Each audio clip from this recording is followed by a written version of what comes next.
Previously on Second Chance, Judge Richard Whitmore was known across London as the Iron Judge, a cold, powerful man who showed no mercy to anyone. But everything changed after he mysteriously woke up trapped inside the life of a poor young black man named Daniel Carter. Now Richard's hardest lesson is about to begin. The next few days became even worse. Bills piled up. The landlord knocked aggressively demanding rent. Daniel's mother became weaker, and Richard slowly began understanding something terrifying. Poverty was not laziness. It was survival. One evening while walking home from work, police officers suddenly stopped him. "You," one officer called out. Richard turned nervously. "Where are you going?" "Home. Identification." Richard handed over Daniel's ID while the officers exchanged suspicious looks. After several uncomfortable minutes, they finally returned it. "You can go." Richard continued walking slowly through the rain. Humiliation burned inside him. He remembered the countless defendants who once stood nervously before him. Back then, he believed fear meant guilt. Now he understood fear could also come from powerlessness. When he arrived home, he discovered eviction papers taped to the apartment door. "Final warning. Pay rent or leave." Daniel's mother looked terrified. "I'm sorry," she whispered. Richard immediately shook his head. "No." For the first time in years, his voice softened. "You did nothing wrong." That night, he barely slept. The next morning, his mother collapsed violently while coughing blood. Richard rushed toward her in panic. "Mum," she struggled to breathe. "We need a hospital." At the hospital reception desk, Richard begged desperately. "Please help her." The receptionist looked tired. "Insurance? We don't have any. Then payment is required before treatment." Richard stared in disbelief. "She can barely breathe." "I'm sorry, sir. Sorry." That word suddenly sounded useless. Richard helped Daniel's mother back outside into the freezing rain. She looked weak, defeated, small, and for the first time in his life, Richard felt completely helpless. That evening, Daniel's mother whispered quietly from bed, "Don't worry about me." Richard sat beside her. "How can I not worry?" She smiled weakly. "You've always carried too much on your shoulders." Richard looked down silently. No one had spoken to him with kindness in a very long time. Suddenly, she grabbed his hand. "You're a good man, Daniel." The words shattered something inside him. Because Richard Whitmore had not been a good man for years. And now he was finally beginning to understand the pain he once ignored so easily. The following week became unbearable. Daniel's mother grew weaker every day. Richard worked longer hours, yet the money still wasn't enough. Rent, medicine, food. Everything felt impossible.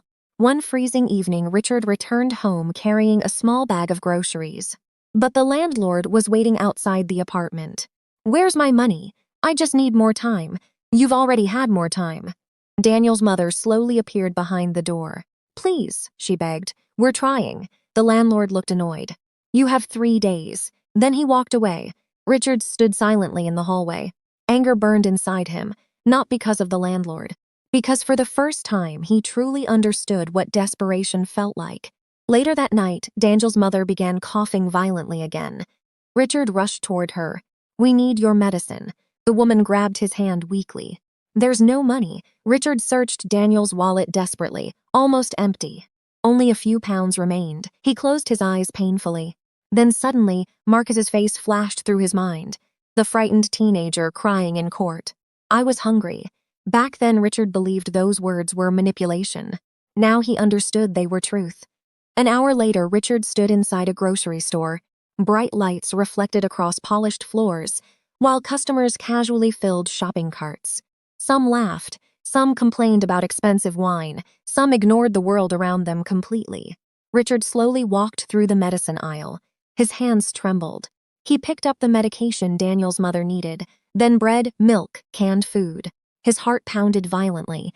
Every instinct screamed at him to stop. But another voice whispered louder, What choice do you have?" Richard looked around nervously, then slowly slipped the medicine into his jacket. He headed toward the exit, almost there. Suddenly, a loud voice exploded behind him. "Hey!" Richard froze. Security guards rushed toward him. Customers immediately turned to stare. One guard grabbed him roughly. "You thief!" Richard panicked. "Please listen." The guard shoved him against a shelf.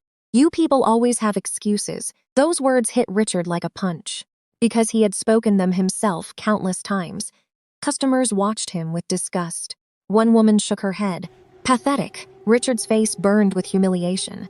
My mother is sick, he begged. Please. But nobody cared, exactly the way he never cared. Police officers soon arrived. As they handcuffed him, Richard felt terror spreading through his chest.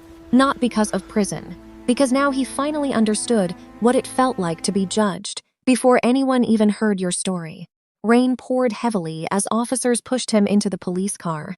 Richard stared through the window silently while London lights blurred across wet streets. Hours later, he stood inside a courtroom as a defendant. His hands shook violently. Then the courtroom doors opened. Judge Richard Whitmore entered. Richard's entire body froze. It was himself, cold, powerful, emotionless. Watching himself from the outside felt horrifying. Judge Whitmore looked down with disgust. Another theft case. Daniel's mother sat crying quietly behind Richard. Please, Your Honor, she begged. He was trying to help me. Judge Whitmore sighed impatiently. There is always an excuse. Richard felt tears forming instantly. Those words sounded monstrous now, cruel, heartless. The prosecutor demanded prison time. Richard panicked. No, he whispered. Judge Whitmore stared directly at him. For a strange moment, their eyes locked, almost as though their souls recognized each other. Richard's voice trembled. Please, give me another chance. Suddenly, the courtroom lights flickered. The walls slowly faded away. Everything turned bright white, silent, empty.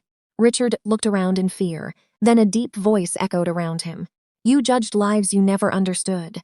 Richard fell to his knees. Tears streamed down his face. I was wrong. You punished suffering instead of healing it. I know, you believed fear created justice. Richard covered his face while crying.